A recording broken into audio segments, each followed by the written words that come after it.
बात है साल 1861 की। अमेरिका में विलियम नाम का एक जोरी रहा करता था। पेशे से तो विलियम एक जोरी था, लेकिन उसका असली इंटरेस्ट फोटोग्राफी में था और लकीली उसकी पत्नी हैना का एक फोटो स्टूडियो भी था, जहाँ पर विलियम अक्सर जाता और फोटोग्राफी की प्रैक्टिस करता। और एक ऐसे ही दिन जब हैना स्टूडियो में नहीं थी, तब विलियम अपना सेल्फ पोर्ट्रेट खींचने की प्रैक्टिस कर रहा था। उसने खुद के कुछ फोटोज खींचे और हैना के पास प्रिंटिंग करने के लिए भेज दिए, लेकिन प्रिंटिंग के बाद जो फोटोज तैयार हुए उन्हें देखकर सभी के पैरों तले जमीन फिसल गई। दरअसल जब विलियम अपने फोटोज खींच रहा था, तब स्टूडियो में और कोई नहीं था, लेकिन फोटोज में उसके पास उसकी कजन बैठी हुई थी, जो 12 साल पहले मर चुकी थी। ये सब देखकर विलियम हैरान था। अगर आपको ये लगता कि ये फोटोज एडिटेड भी तो हो सकते हैं, तो ये भी जान लीजिए कि ये बात 18th सेंचुरी की है, जब कैमरास की शुरुआत हो रही थी। एडिटिंग को तो भूल ही जाओ। तो क्या सच में फोटो में विलियम के साथ उसकी कजन का भूत बैठा हुआ था, यह बात कुछ और थी? पूरी सच्चाई जानेंगे आज की वीडियो में। दरअसल जैसे ही विलियम के इन गोस्ट फोटोज की बात पॉपुलर होने लगी, काफी सारे लोग विलियम के स्टूडियो में आने लगे और भूतों के साथ फोटोज खिंचवाने लगे। इस वजह से लोग विलियम को फादर ऑफ स्पिरिट फोटोग्राफी भी कहने लगे। लेकिन दूसरी तरफ सोशल एक्टिविस्ट उस पर इल्जाम लगा रहे थे कि वो लोगों के साथ फ्रॉड कर रहा है। ये सिलसिला इतना बढ़ गया कि विलियम को अपना स्टूडियो तक बंद करना पड़ा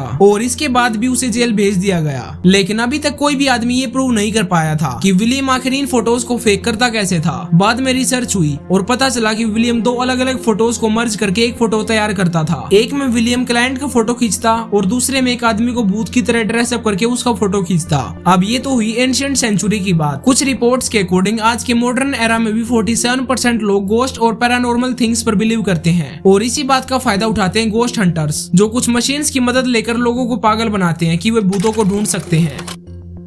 आज की वीडियो में हम कुछ ऐसी ही मशीन्स के बारे में डिस्कस करेंगे जिनकी मदद से गोस्ट हंटर्स लोगों को बेवकूफ बनाते हैं। सबसे ज्यादा पॉपुलर मशीन है EMF मीटर। बेसिकली कई सारे गोस्ट हंटर्स ये बिलीव करते हैं कि गोस्ट या स्पिरिट्स इलेक्ट्रोमैग्नेटिक फील्ड में हलचल प्रोड्यूस कर सकते हैं और जिन जगहों पर स्पिरिट्स मौजूद होती हैं, वहाँ का EMF कॉन्टिन्यूसली फ्लक्चुएट होता रहता है।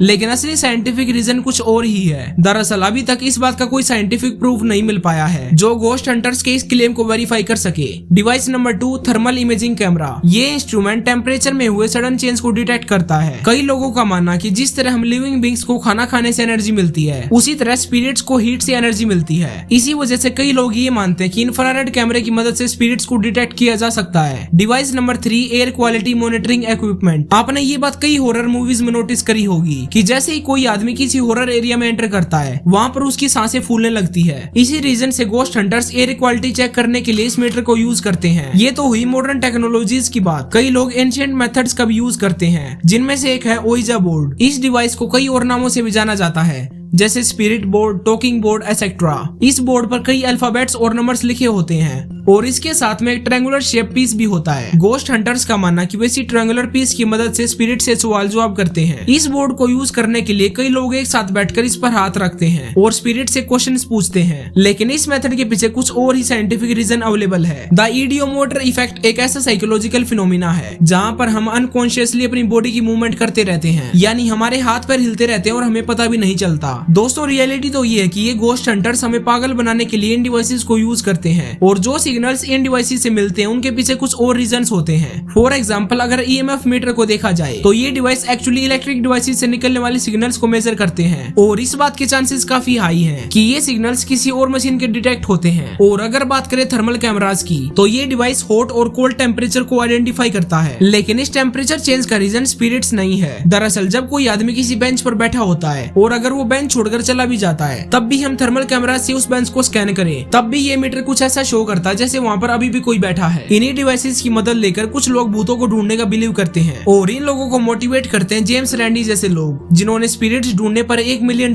का इनाम रखा हुआ है। यानी अगर कोई आदमी इसके पास स्पिरिट्स होने का लेजिट प्रूफ लेकर जाता है, तो ये आदमी उसे $1 मिलियन देगा। दोस्तों आपको क्या लगता है, गोस्ट होते हैं? अपना जवाब कमेंट सेक्शन में जरूर टाइप करें और साथ ही हमारे चैनल को सब्सक्राइब भी कर लें, ताकि ऐसी इंटरेस्टिंग वीडियोस आप तक हर रोज पहुंचती रहे। मिलते हैं कल अगली वीडियो में। धन्यवाद।